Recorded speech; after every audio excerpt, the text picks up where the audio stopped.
diberikan kita kesehatan, kesempatan untuk kembali berkumpul memenuhi undangan dari panitia halal bihalal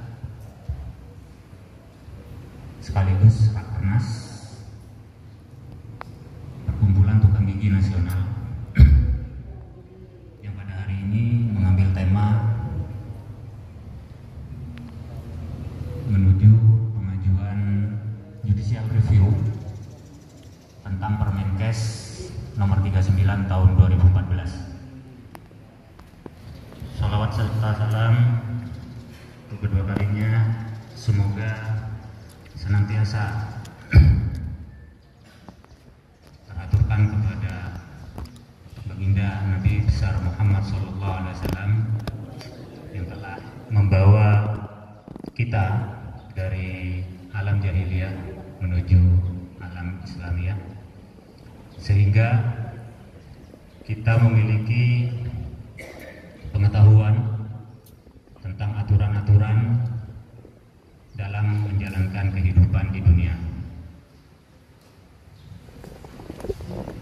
Ketiga kalinya yang kami hormati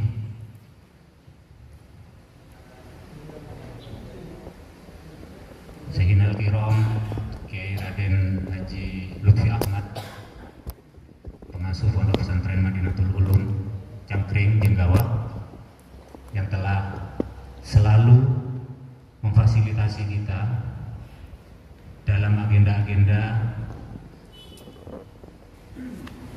memperjuangkan eksistensi pekerjaan profesional tukang gigi seluruh Indonesia, dan kepada rekan-rekan kepanitiaan yang sudah menyibukkan diri sejak 6 hari yang lalu hingga acara ini selesai nanti. Rasa terima kasih sebesar-besarnya. Semoga Allah Subhanahu wa Ta'ala membalas keikhlasan para panitia, rekan-rekan panitia. Berikutnya kita masuk kepada pembahasan tentang rencana besar organisasi perkumpulan tukang gigi nasional, yaitu mengajukan judicial review Permenkes yang telah pernah saya atau seringkali saya sampaikan bahwa secara formil pihak tukang gigi tidak pernah dilibatkan dalam penyusunannya, sehingga menurut diskusi-diskusi di organisasi di tempat saya aktif saat hari ini, yaitu Asosiasi Pengacara Syariah Indonesia. Jadi saya selain menjadi tukang gigi, saya juga adalah seorang advokat yang aktif di organisasi Asosiasi Pengacara Syariah Indonesia. Nah, Sekjen di APSI menyatakan bahwa secara formil Permenkes ini masih bisa dipertanyakan karena pihak dari tukang gigi tidak pernah dilibatkan dalam penyusunannya. Karena tukang gigi sebagai stakeholder, sebagai pengguna dari peraturan tersebut, itu memiliki hak untuk memperjuangkan aspirasinya. Seperti diketahui bersama, saya berhusnudzon, panjenengan semua sudah pernah membaca peraturan menteri tersebut, bahwa di situ terutama tentang kewenangan tukang gigi, di situ hanya tentang dibolehkannya tukang gigi mengerjakan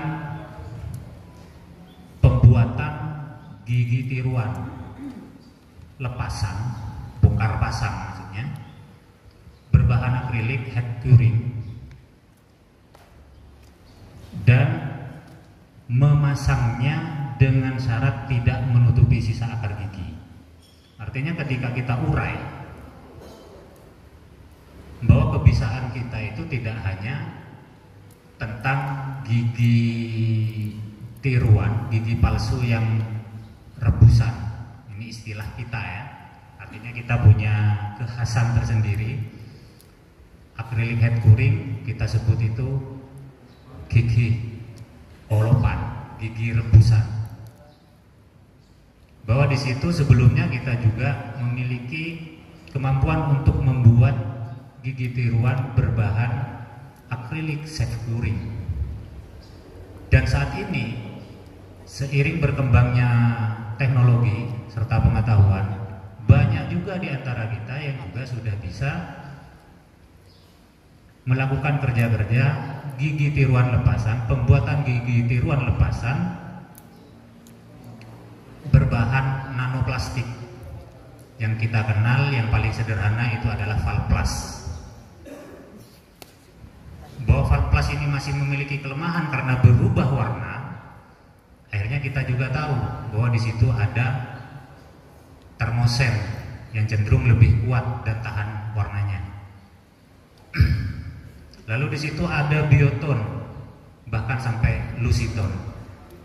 Nah, teknis pembuatan ini sama dengan cara diinjek.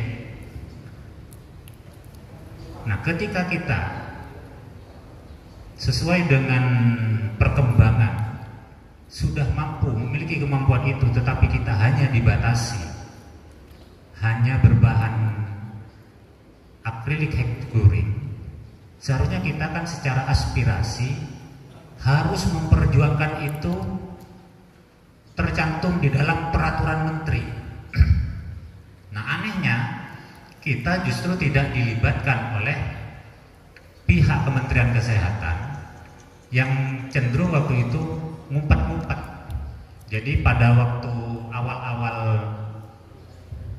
pembuatan Permenkes ini, penyusunan Permenkes ini, berdasarkan kepada putusan MK pada tahun 2013 bahwa tukang gigi harus dibina, diawasi, dan diberikan izinnya.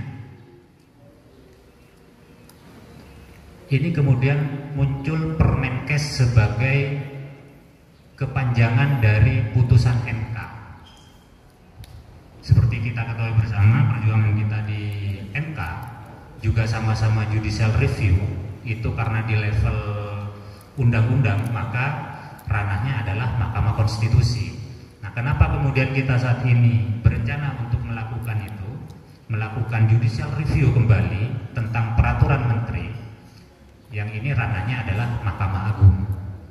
Nah, di sini kita merasa hak-hak kita sudah tidak diindahkan oleh pihak Kementerian Kesehatan. Nah, namun karena kondisi PTGN di awal-awal berdirinya yang dideklarasikan pada tahun 2014 itu masih belum benar-benar kompak, atau kita sebenarnya memiliki semacam beban moral, karena seringkali ketika kita berorganisasi itu selalu saja seolah-olah hanya tentang mengumpulkan uang.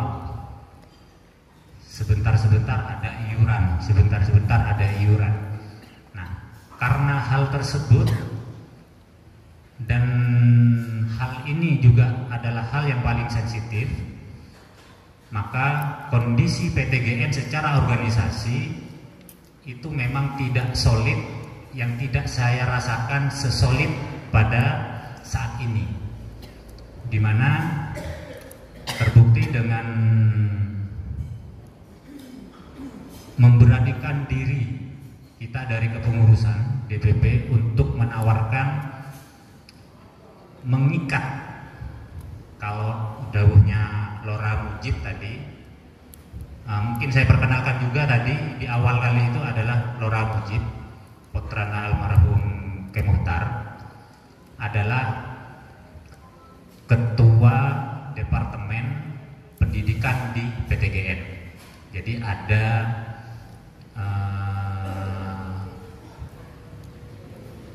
satu departemen di pengurusan pusat PTGN itu yang mengurusi tentang pendidikan ke depannya. Karena mau tidak mau regenerasi di pekerjaan tukang gigi ini semakin lama akan semakin canggih.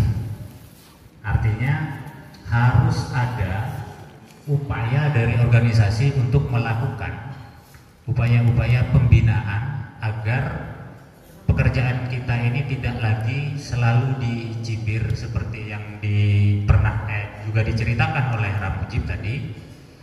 Ada sebuah forum katakan di Facebook yang selalu mendiskreditkan kepada pekerjaan-pekerjaan tukang gigi. Bahkan yang seringkali kita dengar itu adalah jangan mempercayakan memasang gigi tiruan kepada tukang gigi, karena kalau pasang di tukang gigi nanti mulutnya bau comberan, kan seperti itu.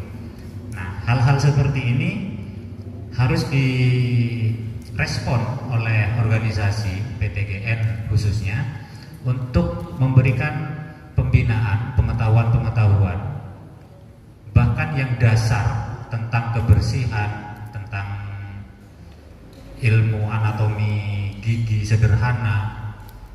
Nah, itu semua sedang di-create, sedang dicarikan formulanya bagaimana nanti pendidikan tentang pekerjaan tukang gigi ini bisa secara mandiri dilakukan oleh tukang gigi itu sendiri. Karena seperti yang sudah saya bagikan dalam tulisan saya kepada sampean yang hadir pada hari ini, di situ ada 6 halaman. Saya mencoba untuk bahwa inilah kondisi profesi kita. Kita masih terombang-ambing tentang kepastian hukum, bahwa di situ banyak pengetahuan yang harus diketahui bersama, mulai dari kita bagaimana mampu melakukan introspeksi terhadap diri kita sendiri tentang apakah sudah benar cara-cara kita dalam melakukan kerja-kerja kita sebagai profesional tukang gigi. Lalu di situ sejarahnya juga kita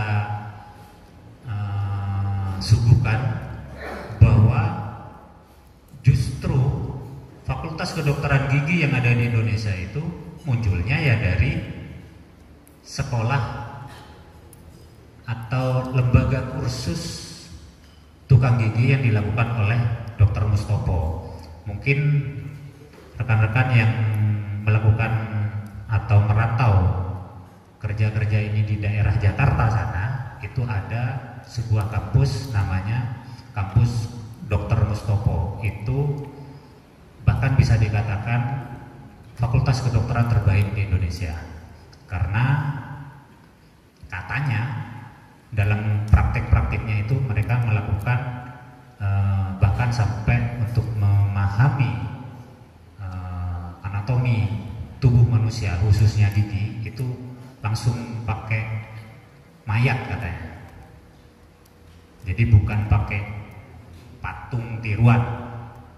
Nah, hal-hal seperti ini mungkin sampai juga karena kita sama-sama profesional tukang gigi, kita juga pernah tahu atau bahkan iseng ketika melihat gigi asli tanggal dengan kondisi agak rusak apa segala macam. Di situ memang ada lapisan-lapisan sampai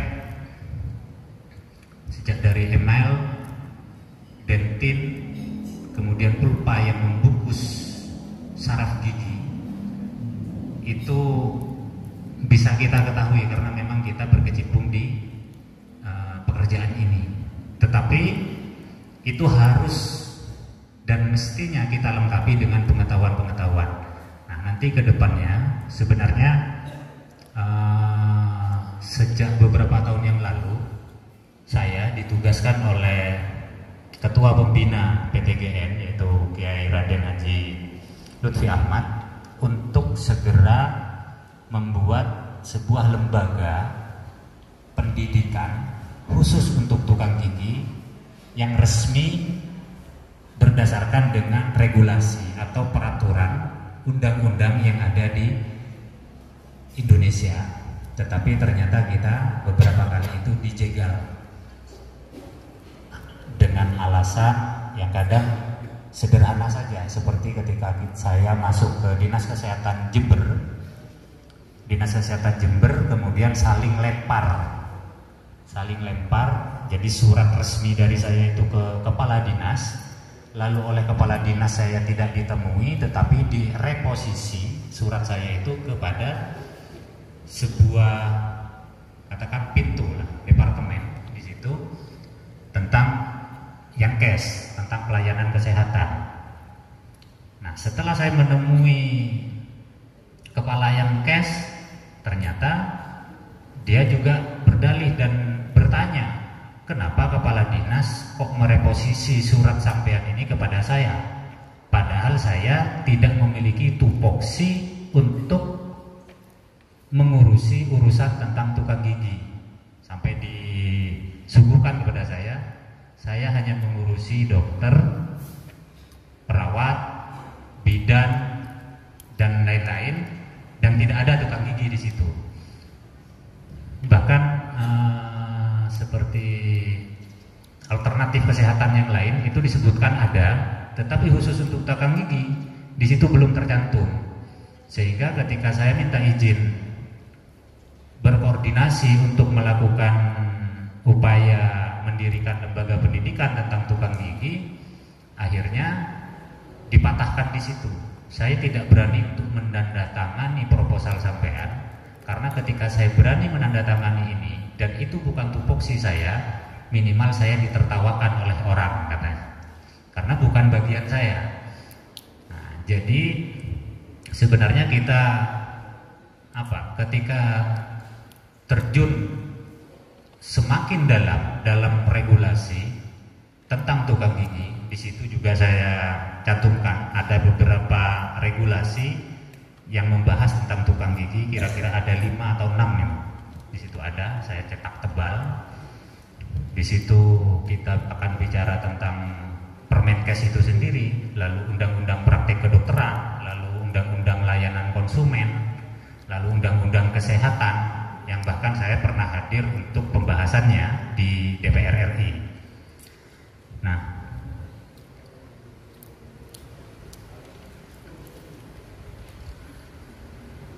yang ingin saya fokuskan pada kesempatan hari ini, siang hari ini adalah bukan tentang pendidikan, juga bukan hal-hal lain, tetapi hanya tentang bagaimana setelah sekian lama, sekian tahun, saya menyampaikan, melakukan sosialisasi, baik langsung, secara formil, secara resmi seperti pertemuan pada siang hari ini, maupun dari obrolan-obrolan ringan ketika saya bertamu, atau mungkin melalui rapat-rapat virtual, karena agak ngetren kemarin sejak 1 tahun lebih yang lalu kita melakukan upaya-upaya komunikasi itu dengan cara-cara virtual melalui Zoom. Kita berkali-kali melakukan rapat dengan pengurus-pengurus PTGN seluruh Indonesia, dan di situ saya seringkali melakukan sosialisasi bahwa agenda besar dari PTGN adalah bagaimana upaya untuk merubah poin kewenangan tukang gigi di dalam peraturan Menteri Kesehatan yang terbaru ini itu tidak hanya tentang membuat gigi tiruan lepasan berbahan akrilik head curing, tetapi di situ kita kita ingin minta, kita juga boleh dong masih mempertahankan apa yang kita kerjakan sejak awal. Bahkan orang tua kita, kalau saya hitung, saya ini ternyata sudah generasi ke-8. Nah, dari beberapa regulasi yang ada, saya mau fokus kepada Permenkes nomor 39 tahun 2014 ini. Nah, tadi sebelum acara dimulai, saya sowan ke Kiai matur bahwa secara umum kondisi terkini organisasi PTGN dengan beberapa DPC yang sudah tersebar ke seluruh Indonesia sepertinya sudah siap untuk melakukan pengajuan judicial review tersebut. Dan agenda ini yang akan dibahas di akhir nanti. Begitu saya sampaikan kepada beliau. Lalu pesan dari beliau, oh ya, lakukan. Tidak ada salahnya mencoba. Dan semoga nanti kita dalam usaha kita tentang perjuangan tersebut berhasil. Amin. Tetapi sampean kamu awali dulu itu tentang bagaimana melakukan koordinasi dengan lingkup yang ada di Jember dulu katanya.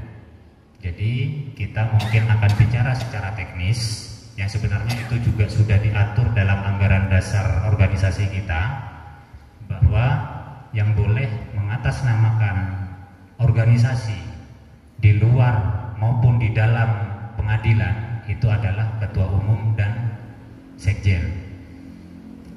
Jadi atas amanah organisasi melalui anggaran dasarnya, mau tidak mau Mas Abdul Qadir dan saya harus siap mewakili PTGN dengan dibantu semangat gotong royong dari jenengan semua anggota PTGN yang tersebar di seluruh Indonesia. Nah, jadi sebenarnya saya ingin menyampaikan bahwa memang ini adalah agenda besarnya organisasi, tetapi saya tidak ingin menutup ruang kepada jenengan yang memiliki pengetahuan atau pemahaman yang berbeda sekalipun dari apa yang dipahami oleh pengurus yang kebetulan pada saat ini mendapatkan amanah tersebut. Nah, jadi ini rencananya kita sudah mau secara teknis akan ditentukan kapan bulannya, apa saja yang akan dilakukan, nah, seperti itu. Nah, mendasarkan apa yang didahulukan ketua pembina tadi dan apapun yang kita lakukan, seyogyanya memang selalu kita sampaikan kepada beliau untuk mendapatkan minimal arahan, atau kalau memang kita salah, yaitu teguran nanti, kan seperti itu.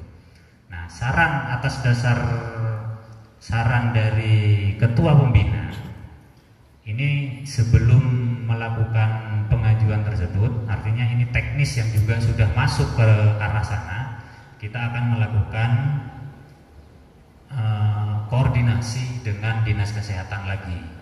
Kira-kira dengan kewenangan yang ada menurut peraturan menteri, apakah kami dalam bekerja ini aman dari upaya-upaya kriminalisasi yang terbukti sudah pernah terjadi.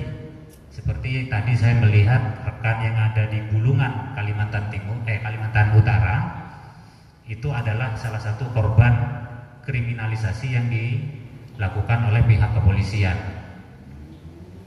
Memang itu didasarkan kepada pelaporan, tetapi siapa yang melapor kita juga tidak tahu.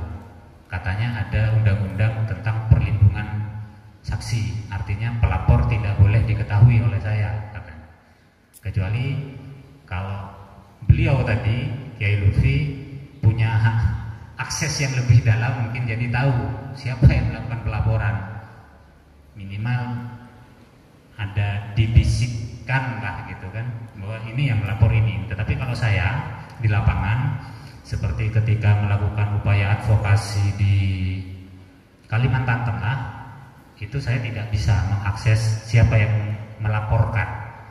Tahu-tahu ada tukang gigi ditangkap, disita alat-alat kerjanya, ditahan, bahkan sampai 9 hari baru saya berhasil mengeluarkan tukang gigi tersebut dari tahanan. Nah, ini kira-kira bulan apa kita akan melakukan koordinasi ke Dinas Kesehatan Jember. Artinya yang bisa dijangkau dan mudah dijangkau dulu. Bisa jadi nanti dari jawaban pihak Dinas Kesehatan ketika kita melayangkan pertanyaan-pertanyaan dan jawabannya menenangkan kita, lalu akan kita evaluasi lagi. Ini jawaban dari Dinas Kesehatan, apakah kita akan berlanjut ke judicial review atau tidak, itu kan masih ada beberapa kemungkinan yang harus kita kaji lagi. Nah, peraturan menteri tersebut kan hanya membuat memberikan dua kewenangan kepada tukang gigi, yang kalau menurut saya pribadi, maka saya tidak bisa bekerja karena saya ternyata hanya akan bekerja membuatnya saja, tetapi tidak boleh memasangkannya kepada orang yang masih memiliki sisa akar gigi. Dan benar apa yang dikatakan Ramujib tadi dalam sambutannya, orang yang datang ke tukang gigi itu adalah dalam rangka mencari pilihan termurah atau alternatif yang mampu dijangkau oleh masyarakat, sehingga ketika kondisi giginya yang tanggal dan masih menyisakan sisa-sisa akar gigi, itu tidak mungkin untuk dilakukan pencabutan kepada dokter, apalagi kepada kita. Ada beberapa yang bisa, tetapi saya berkeyakinan setelah saya keliling, insya Allah separuh dari Indonesia saya sudah sampai, melihat kondisi tukang gigi di wilayah, kalaupun bisa itu dari 1000 mungkin hanya tidak nyampe 10 orang. Berarti ketika dipresentasikan kan sedikit sekali orang yang mampu melakukan pencabutan gigi yang sudah sisa akar-akarnya saja. Beda dengan yang masih ada mahkota giginya, itu sudah pekerjaan yang agak apa ya, biasa, lumrah, apalagi teman-teman tukang gigi yang ada di daerah Sumatera. Jadi dicabut, sebelum pulang sudah dipasang gigi palsunya, kan seperti itu. Setelah beberapa hari kemudian, setelah mulai mengempes, gigi tiruannya itu mulai longgar, dipres lagi, kan seperti itu. Nah, hal-hal seperti ini saya ketahui betul di lapangan. Jadi bukan hanya cerita, bukan hanya mengamati apa yang dilakukan oleh ayah saya, tetapi saya tahu betul di lapangan seperti itu. Nah, dengan kewenangan yang diberikan kepada tukang gigi hanya seperti itu, maka kita sedang terancam untuk dikriminalisasi. Nah, karena upaya mengkriminalkan tukang gigi ini bukan hanya cerita saja, bahkan saya pernah melakukan advokasi kepada korban tukang gigi yang menjadi korban kriminalisasi, maka perlu dan wajib saya sampaikan kepada sampean semua yang hadir bahwa secara organisasi saya tidak bisa hanya memikirkan diri saya sendiri, Jadi saya punya kewajiban untuk menyampaikan bahwa ini loh permasalahan tukang gigi. Belum lagi tentang gesekan-gesekan di antara tukang gigi yang disampaikan oleh pembina tadi. Karena dalam musyawarah-musyawarah kita, ketika sampai harus bersinggungan antara tukang gigi dengan tukang gigi yang lain, kita itu paling berat untuk memutuskan.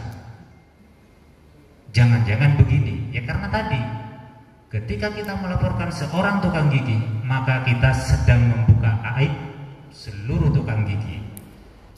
Instansi lain, aparat itu tidak tahu menahu tentang apa yang menjadi regulasi di dalam tukang gigi.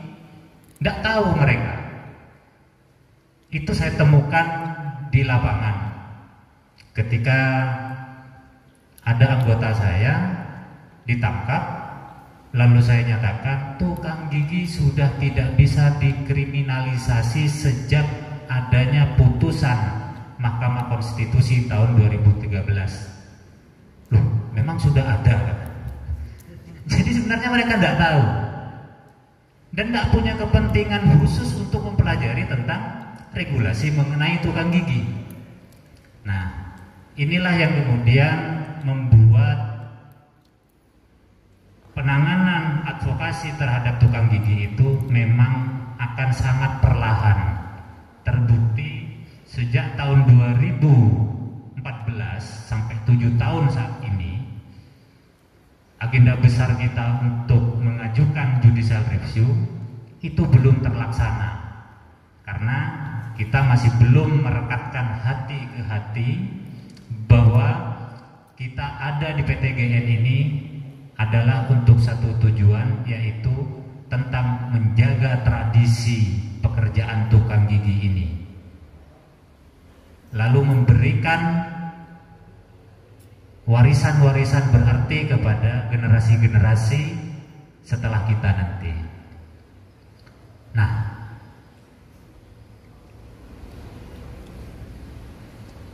terkait tentang teknis-teknis itu mungkin nanti akan dikembangkan lagi di internal pengurus, karena akan tidak elok juga ketika harus membebankan pemikiran-pemikiran tersebut melalui acara yang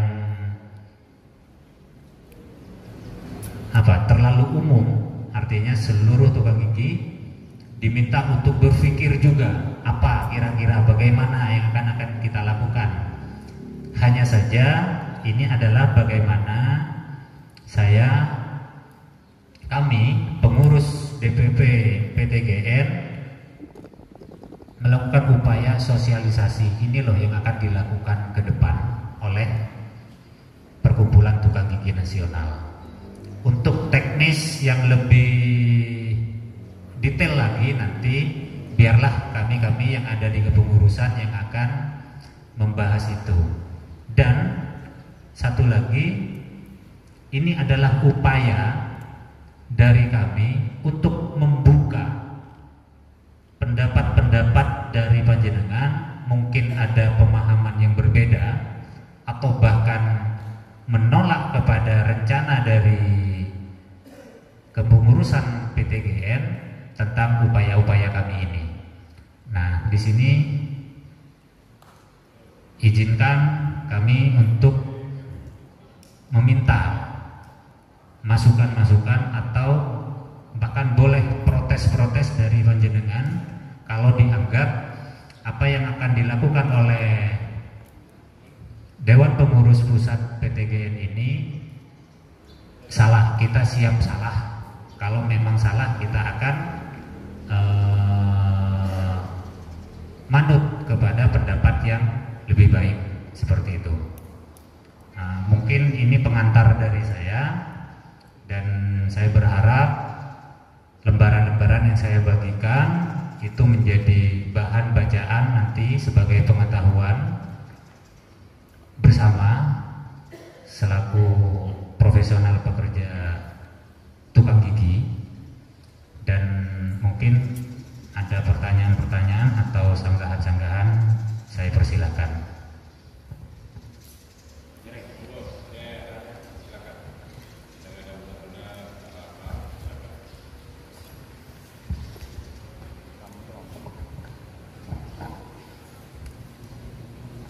Bismillahirrahmanirrahim.